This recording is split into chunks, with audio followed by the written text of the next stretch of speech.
Okay, so we are live. Welcome to this week's episode of Startup Weekly. This week I'm joined by Irma Mesa, who is the founder of Cafe Cito, an online platform connecting like-minded professionals for coffee breaks all over the world. Irma, thank you very much for joining us. How are you? Doing well, Gordon. Really great to be here. Yeah, thank you for having me on. Awesome. Yeah. So Cafe Cito is a platform that I've been personally using for the past few months to connect with people all over the world, especially in light of what's going on. So can you give us a brief introduction about yourself firstly, and then kind of what was the birthplace of Cafe Cito? Yeah, definitely. So a little bit about me. I currently live in Indianapolis, Indiana, originally from Miami, Florida. And I went to school for psychology. So I've always been very interested in human behavior and, how we make decisions and how we socialize. And so I then went on, learned how to code, got into tech from that point. So this is back in 2015. And since then have been working in the product world. So I've been a product manager for the last few years, mainly working with education tech products for the most part. And through that time, I had also pitched my company to go remote. So I used to live in Miami, and I was like, hey guys, there's like this whole remote thing going on in 2015, and it seems really very flexible. It seems like I would get a lot of autonomy, and I also wanted to explore a new city. So that was like my three reasons for wanting to get out and try remote work. And so they kind of okayed that and ended up, moving to Indianapolis where my partner was living. And so have been here since 2017. And in that time, um, I immediately, not only because I was in a new city, but I immediately um, felt the pressure of the isolation kick in pretty quickly. The first 2 months were great. I wearing pajamas and starting work early and working at night and on the couch, all these great things. But then after 2 months, you're like, okay, cool, I've done this, I have a routine. But I don't have my coworkers around me anymore. And that's the biggest piece for me that really affected my mental health and my physical health for like the whole year. Mhm. And I really thought remote work wasn't for me. I thought I was like not a fit for it. I initially thought I was, but now actually in it and doing it, didn't really think it was really like a thing that I could do. In 2018, I ended up just trying to figure out, how do we solve for the isolation piece that we feel when we're working from home? If you think about it, it's a very lonely role, right? You're at home, nobody's really around you. Your coworkers are little avatars on Slack, if anything, or little green bubbles. And so that's essentially where that idea of like, hey, is there a solution for solving for isolation? I did a lot of research into what the effects of loneliness were on the mind and on your physical health as well. And it's insane if you look that up. It's been known to cause heart disease, depression, anxiety, and much more. So it was really kind of like shocking to me that there wasn't anything out there that was really attacking that piece specifically for the remote worker group. And so yeah, that's essentially where CafeCito came from, was like there was this like deep problem that I faced as a first time remote worker in a new city. Somebody who really valued networking and really valued connections and growing. And since then, yeah, CafeCito essentially was birthed out of Mm. that small little problem that I was trying to solve for myself back then. Yeah. Well, it was a small problem for you at the time, but I think Yeah. in the past few months, it's become a much larger problem for a much larger cohort of people. And I mean, how have you found the past few months in terms of maybe people using your tool, but also just people coming to the point where they now have to work remotely and deal with some of the things that maybe you dealt with at that time, you know? Yeah, I think it's really interesting because if you look at the just the history of remote work, it's been an environment and a role, a type of work really that is known to be flexible. It's known to be all these positive things, Mhm. but and also there's like this huge opposition to remote work by traditional companies as well. So if you think of a big enterprise Mhm. like Yahoo, for example, let their employees go remote for a certain time, didn't work out, right? And so like these really big companies end up creating a template for other companies that say, oh no, remote work doesn't really work. So it's been really interesting to see how, all of a sudden, due to the pandemic, which is an unfortunate thing to happen, we've all been sort of pushed into working at home. People who had never thought they would be doing digital work, right? And I think my tool it kind of really came in at the right time. I had launched it in February as like here is something that if you live in my city in Indianapolis, Indiana, and you work remote, you can meet other remote workers in person for coffee. And all of a sudden, COVID hit, everybody was on lockdown, everybody's working from home. And so I think thankfully we were kind of like in the right place at the right time where, hey, here's a really great and easy way that you could just meet new people and take those small mental breaks that are really hard to take on your own sometimes. So I think because of the pandemic, I've sort of seen sort of an openness to sort of try new tools, right, for networking and people really trying to figure out, how do I take care of my mental health through these different ways, right? Is it through Cafe Cito? Maybe it's through using Calm or Headspace. But I think people are really trying to figure out, how do you create a routine? How do you ensure that you're not just sitting in your own thoughts all day, or you're not just like in your work? It's really important to, break out of that and take that escape. So we've really seen that the pandemic sort of, accelerate some of our growth. But I do think it's sort of an unfortunate way to grow in a way. Thankfully, again, like we were at the right place, right time. But and I'm glad that we are around to help people in that way through connections. Yeah, I think it's preparation meets opportunity with the timing there. Yeah. How everything happened, but no doubt you're kind of beginning to capitalize on it all now. So maybe can you dive a little bit deeper into like that journey of building it and maybe the initial kind of traction that you've gotten over the past few months, and maybe the types of users that are actually beginning to use this? Because like for me using it, and like you were mentioning, it's great to be able to just connect with people from different places, from anywhere. I mean, just to even have a break in your day, but also just to kind of get a different perspective on what's going on in Mexico, or what's going on in New York, or what's going on in Shanghai, or wherever you're meeting people from. It's always kind of refreshing to meet someone new, get a different perspective, and understand what's going on in their part of the world. Yeah, definitely. And how it sort of started in terms of like how it got to what it is right now. I started working on this back in 2018, where I literally was like, okay, how do I solve for this isolation thing in remote work? And so I did a bunch of qualitative and quantitative surveys. I used Reddit. I was on the Reddit like research subreddit. Just posted a quick survey on there. Hey, if you're a remote worker, would love to ask you like 5 questions. And so that sort of gave me a good idea about what are the major pain points that remote workers face. Also, would remote workers want to meet strangers? Is that something that they want to do or feel comfortable with?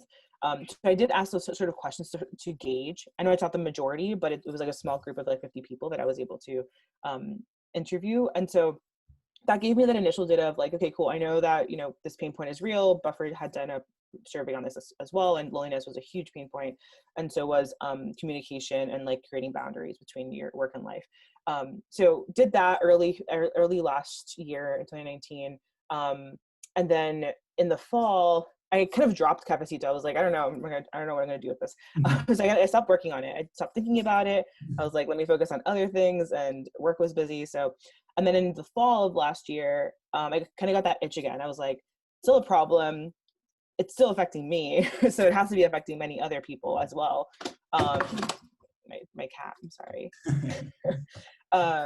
And so after I thought about that in the fall of last year, I ended up going on Card. I used card.co, which is like a great starter for any landing page. It's super affordable, and the founder is amazing in terms of like customer support. So like super recommended. And so I put up a Card like landing page. Took me, less than a few hours to get that up. And then I really started to think more about how does this look like? And then I was like, okay, can I just match people, right? How do I bring 2 people together? So that's where that matching idea came about, and it's super simple. It wasn't like groundbreaking, right? I'm not, creating right now, at least it's not the most innovative product, and I can say that transparently. but it has a lot of potential. So the matching piece was something that I thought would be really neat in terms of, hey, if you're in the UK, can you meet somebody from New York? And also making sure that there was some sort of commonality between the two people, I think was really important. Because if you have that commonality between two individuals, it's really easy to kick off the conversation, especially if you're giving that information beforehand, right? So if Gordon, if I know that you are a founder and I'm a founder, that at least gives us a good leveled ground of like, let's have a conversation about that to start, and then we can explore other topics. So that's how it kind of started in the fall. And then I found out about a competitor, Lunch Club, and I honestly wasn't going to launch. I was like, they have investment, they are huge. I am like a tiny baby in like this huge market. There's no way. And yeah, I almost didn't launch it. Towards the end of the year, I was emailing back with Andy Agim, and he was just like, I think like you should launch. If you don't do it now, like you're never going to do it, kind of thing. And also, competitors are normal, right? Competitors are a thing you're going to face. And me not being from a business background, I didn't realize that, right? I come from more of a product tech background. Business is not my strong suit. It is now becoming that because I have to. Well, I think it's just it's further validating that there's a need for it in the market. If you have someone who's getting a large investment, and I think again, it's something that puts off a lot of people from pursuing a business, thinking that the market's saturated. But especially with an industry like what you're doing, I think it just shows that there's a market there for it. And no, 100%. I think, I mean, not even Lunch Club, but if you think about LinkedIn, right? LinkedIn is potentially a competitor of mine because they're doing a similar thing. We're, connecting with people. And I think for me, it was really hard to keep going. And like, every time I would, tell the concept or the idea to somebody, it was like, why? Or like, no, don't do it. Like LinkedIn's already doing that. Like, why would you build something else? And I think, part of that is true, right? Like you are building something similar. I think the important piece is obviously figuring out like what differentiates you, right? So if your differentiator is a feature, play that up. If your differentiator is maybe an emotion, I think that's also really important. If your product can make somebody feel comfortable and like they're being valued and you're listening to them as a customer, that's way more valuable than like a sterile product that's out in the market but has a ton of users and money, right? So that's what I try to focus on. I really try to focus on what the user feels and perceives about Cafecito. And like features, I think, are, for me at least, like come second in a way, because features are cool, right? Like they're like, cool, I would love to use that thing because of that.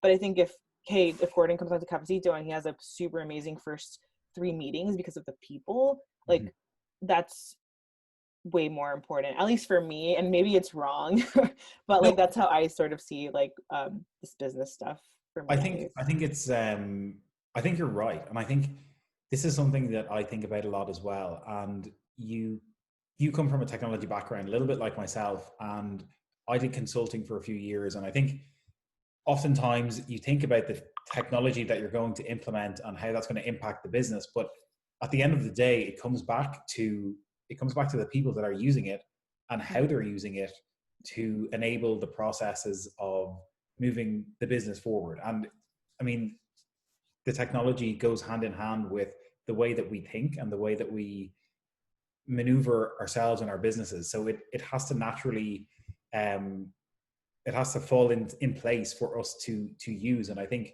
the starting point is the people. And I think you're totally right to come at it from that perspective. And I remember even when I joined Cafe Cito first, you were like, let's jump on a call, because I think you wanted to get to know all of your initial users and connect and just understand what people wanted to get from it. And I think that's what is maybe now helping inform the features that you're building out.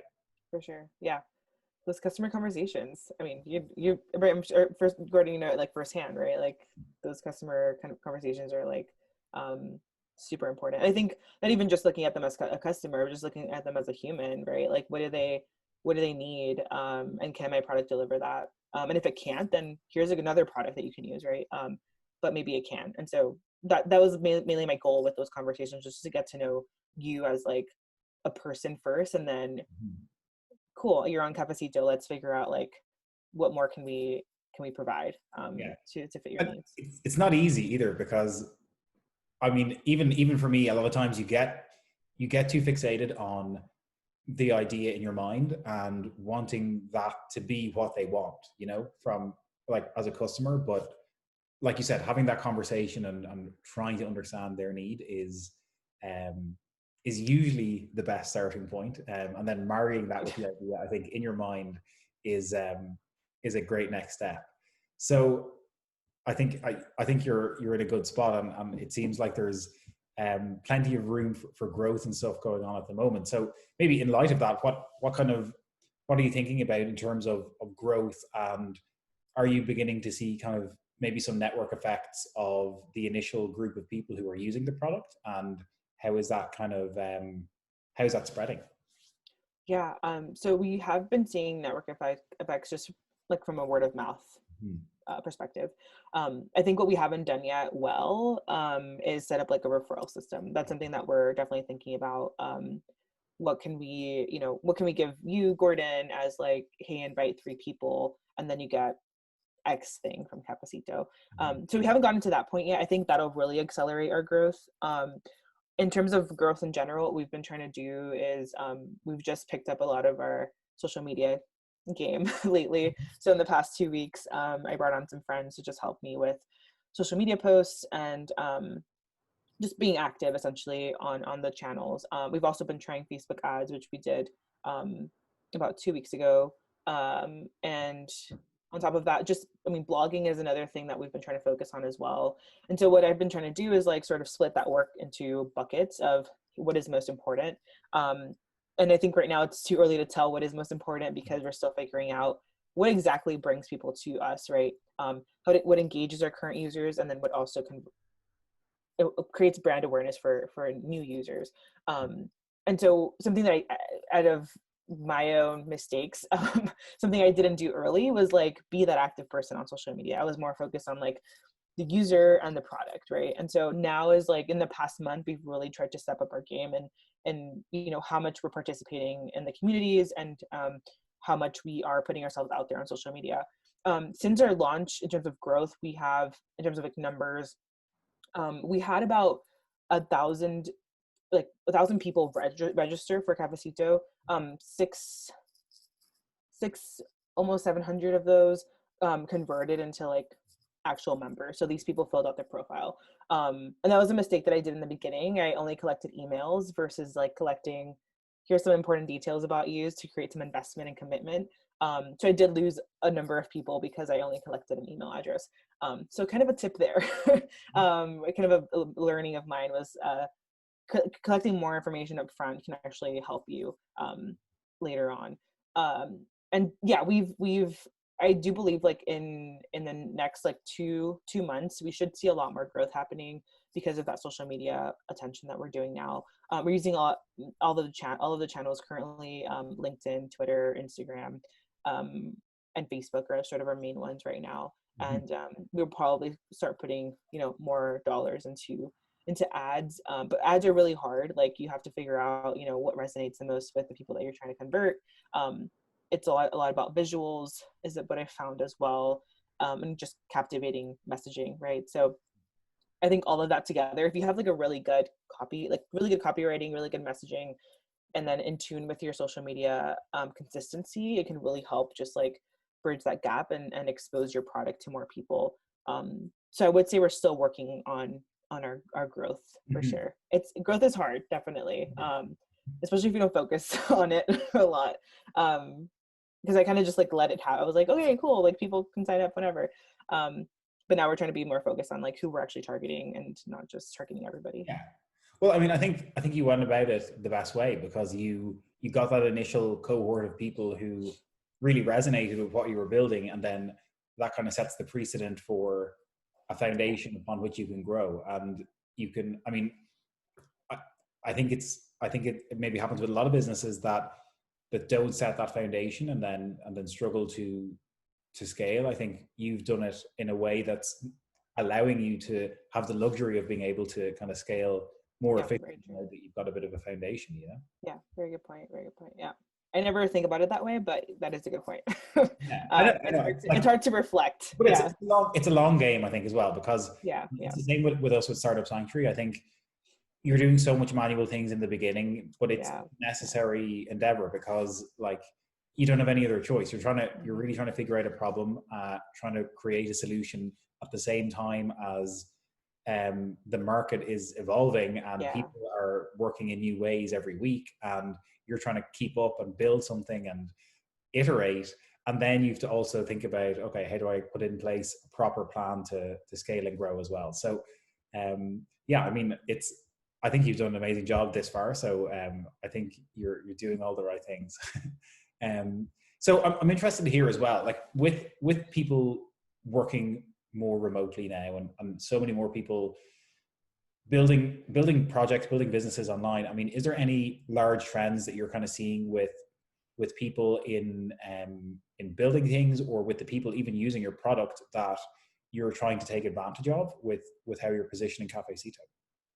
Yeah. So we've actually been talking about this a lot this past week, just with the team in general.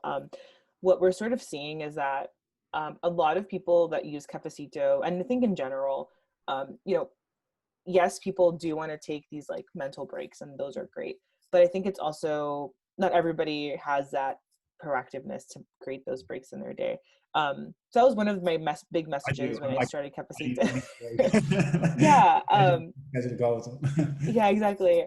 And yeah, I really thought that was like, you know, what would make somebody sign up. What we sort of found though is that I think the mental breaks are like a nice to have, right? Like you don't necessarily, I mean, it's healthy for you to do it and it should be required, but like it's not a necessity for somebody to take a break, right?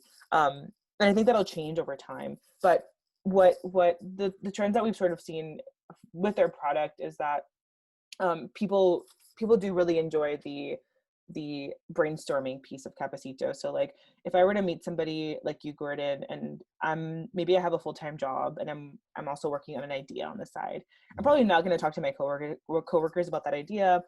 I'm probably not going to mention it to my friends. So a lot of people start using CafeCito to have that sort of outlet of, hey, hey Gordon, this is what I'm working on outside of work. This is my idea. This is like the market like I'm trying to go after. And so that's what we've sort of been finding is like people do want to exchange ideas. They do want to brainstorm.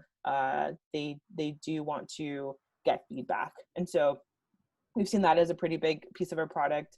And I think in general, this whole pandemic has made people a lot more like willing to help, which is interesting. So that's been a big one for us. And then another one is also mentorship. So we've gotten a lot of interest from folks about like, hey, you know, I would like to mentor or I would like to be mentored. And I think there's something really interesting there that we could play with in the future of like, is there a piece of CafeCito that could offer the mentorship, because we already have a really big pool of, you know, professionals in the space, in the industry. Could we essentially take a look at what experiences people have and then match them up with folks that are looking for help in that area. So those are the two things that we've sort of been seeing a lot of within our platform as like pieces that people seem to be interested in and looking for. Yeah, that's an interesting one, especially on the mentorship, because you're naturally connecting people anyway, and oftentimes, yeah, look, sometimes people are going to connect because they just want to have a break, but I think a lot of the time as well, even for me when I'm meeting people, whether it's Cafe Cito or Lunch Club, not that I'm going into it with an agenda, but sometimes there's an opportunity to network with that person, or figure out that there is a synergy with something that they're doing and something I'm building, or there's a natural almost evolution of the casual conversation towards, oh, how can I help you, or how could you help me, you know? And I think, like you said, there could be opportunity to further tap into that on your side. Yeah, and I think what you mentioned right now about the casual conversation. So that's the reason why I push the casual conversation so much with CafeCito, because like if I were to get on a call with you and it was like, no, this is professional networking, like you must only talk about like networking or else. I think that sets a really bad tone to the meeting, right? Because now you're fully and 100% just in it for a transactional benefit. And I think with Cafe Cito, like it being more of a casual networking, it allows for you to actually learn more about, you know, who Gordon is as a human first, and then cool, he's also working on Startup Sanctuary, and maybe I can, you know, work with him on that in the future. But I think it's that, like you said, that evolve, that, yeah, the way that the conversation evolves on Cafe Cito, I think is very different from how other platforms maybe take the approach on it.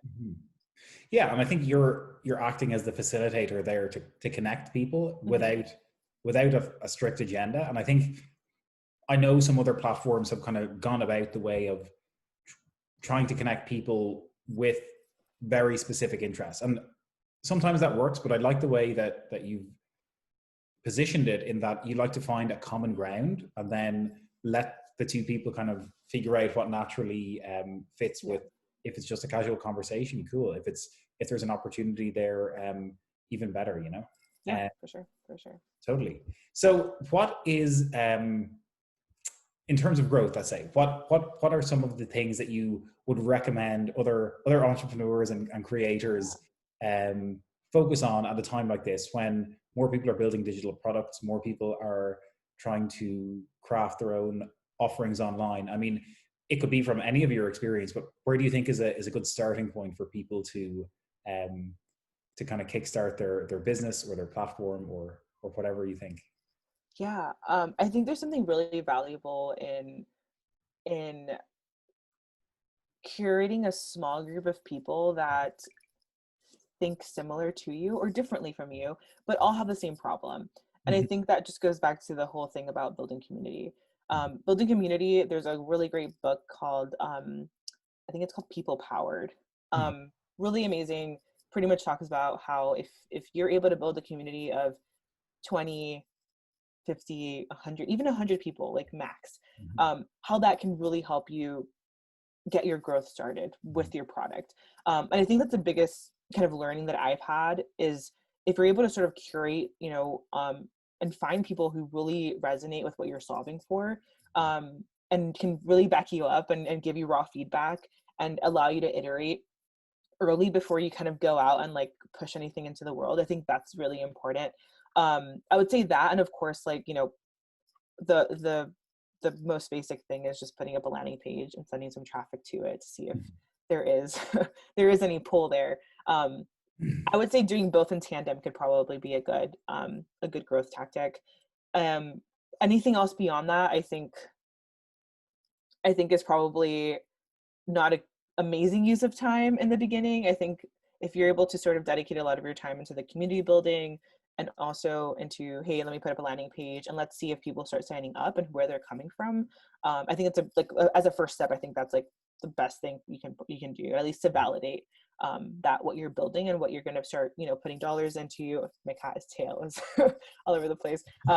Putting dollars into, you know, building up social media around is something that people want. And I think for me, it's like something I wish I would have done. I did do some of that, but I didn't do it like 100%, right? So I wish I would have done more of that in the beginning. Totally, yeah. And I think you made a great point with just getting something out there, and technology and so many of the products now, I think the playing field has been leveled to an extent with just how easy it is for people to set up something and just test or validate their idea. And like you said, if you can get something up in the space of a week and build an MVP and get some people to it, that's the starting point for what you're building in your business. And like you said, if you can cultivate a few people who resonate with that and build an initial community, then you have that feedback loop to kind of bounce ideas off and continue to grow and iterate. It's kind of a similar approach that we've been taking with Startup Sanctuary, but I guess where do you think the traction comes in? Because I think that's where like a lot of people are wanting to get to, where they're reaching a point where, let's call it product market fit or whatever, but and it's tough to know like when am I going to hit that spot, or when am I going to get that traction. I think that's what a lot of people are looking for, but maybe it harkens back to what you said earlier, just have those conversations with people and continue to build out features based on what they actually need. Yeah, and for me, again, I'm new to business. I'm new to this, like, the space of building and putting something out there. I've built things in the past, but they've all stayed in my local computer.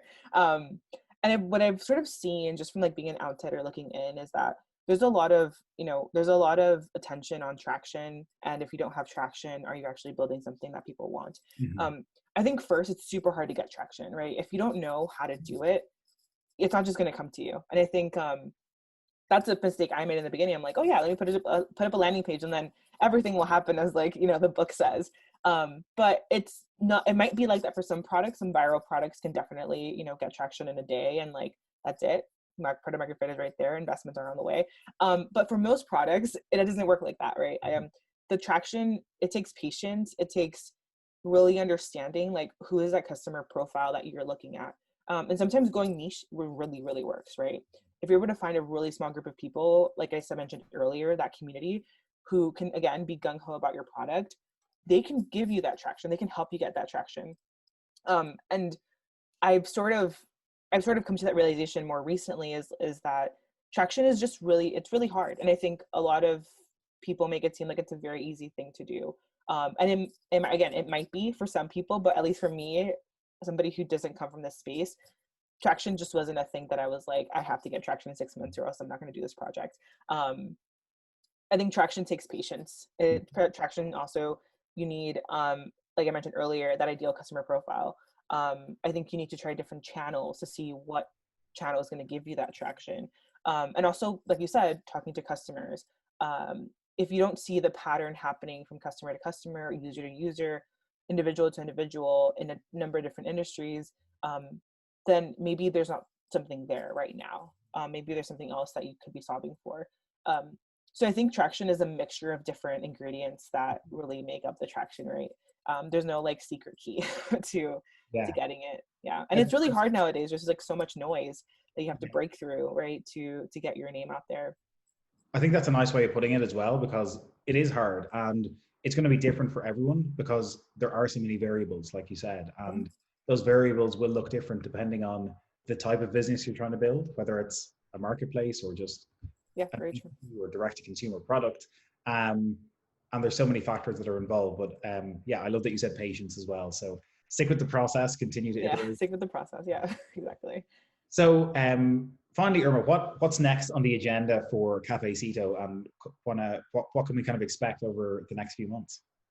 Yeah. So this whole time we haven't had a web app on our product. We're actually working on that right now. We've started to just like slowly invite a few people every week just to make sure things don't break. So we're super excited about that because a big pain point of ours has been around scheduling and not being able to update your profiles, which are super simple things that you would think a product would have, but me trying to be like super low cost and using Airtable, we just didn't have that.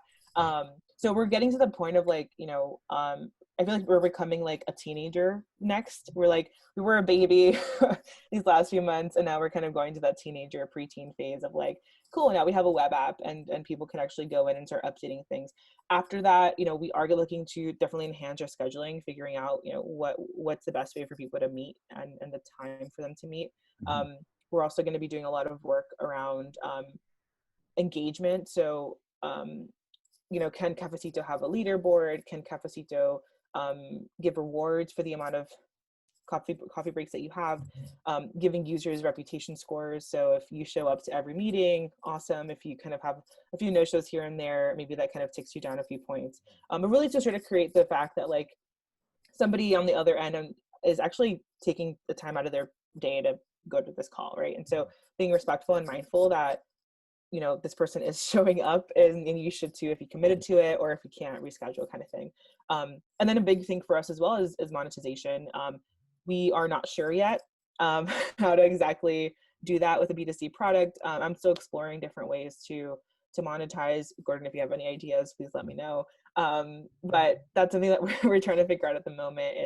Is CafeCito in the future a membership model, where it's freemium for just the features that we have today, but maybe there's like that mentorship piece that's premium, right? I don't know yet. I have to do a lot of testing on that. And there's also, going for ads, which I don't want to do, going for ads to make revenue through that. But yeah, we're getting to a point where like revenue is becoming more of a conversation topic for us because there are costs associated with running any sort of company or business. And so, yeah, that's hopefully coming up soon.